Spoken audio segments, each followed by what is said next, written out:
ಯೋಜನೆ ನಾಳೆ ಲೋಕಾರ್ಪಣೆ ಆಗ್ತಾ ಇದೆ. ಎಲ್ಲ ಕಟ್ಟೆಗಳ ದೊಡ್ಡ ದೊಡ್ಡ ಡ್ಯಾಮ್ಗಳಾದಮೇಲೆ 24 TMC ನೀರನ್ನು ಎತ್ತಿ ಈ ಒಂದು ಭಾಗಕ್ಕೆ ಬರಗಾಲದ ಪ್ರದೇಶಕ್ಕೆ ಕಳಿಸ್ತಾ ಇರೋಂಥದ್ದು ಭಾಳ ವಿಶೇಷ. ರೈತರು, ನಮ್ಮ ಇಂಜಿನಿಯರ್ಸು, ಟೆಕ್ನಿಷಿಯನ್ನು, DPR ಮಾಡಿದವರಿಂದ ಹಿಡಿದು ಕಾಂಟ್ರಾಕ್ಟರಿಂದ ಹಿಡಿದು ಎಲ್ಲರೂ ಕೂಡ ಭಾಳ ದೊಡ್ಡ ಕೆಲಸವನ್ನು ಮಾಡಿದ್ದಾರೆ. ಇದು ಸುಲಭವಾದ ಕೆಲಸ ಅಲ್ಲ.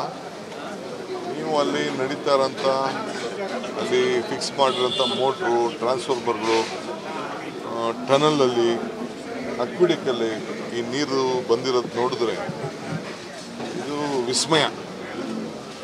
ಸೊ ಇಷ್ಟೆಲ್ಲ ಖರ್ಚು ಮಾಡಿ ನಾವು ಮಾಡಿದ್ದೀವಿ. ಅಂತರ್ಜಲ ಹೆಚ್ಚಿಸಬೇಕು, ಕುಡಿಯೋಕ್ಕೆ ನೀರು ಹಾಕಬೇಕು ಅಂತೇಳಿ.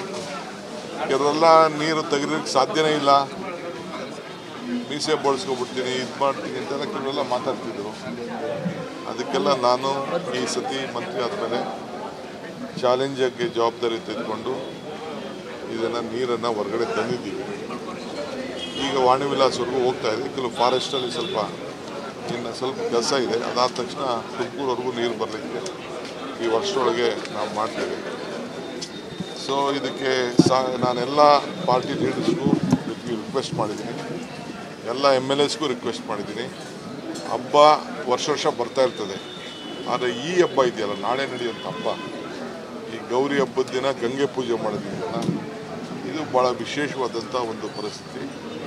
ಎಲ್ಲರೂ ಕೂಡ ನಾನೆಲ್ಲ ನಾಯಕರುಗಳಿಗೆ, ರೈತರ ಮುಖಂಡರುಗಳಿಗೆ ಈ ಒಂದು ದೃಶ್ಯವನ್ನು ತಾವು ತಪ್ಪಿಸ್ಕೊಳ್ಬಾರ್ದು ಅಂಥೇಳಿ ಎಲ್ಲರೂ ಕೂಡ ನಾನು ಈ ಸಂದರ್ಭದಲ್ಲಿ ಮನವಿ ಮಾಡ್ಕೊಳ್ತೇನೆ.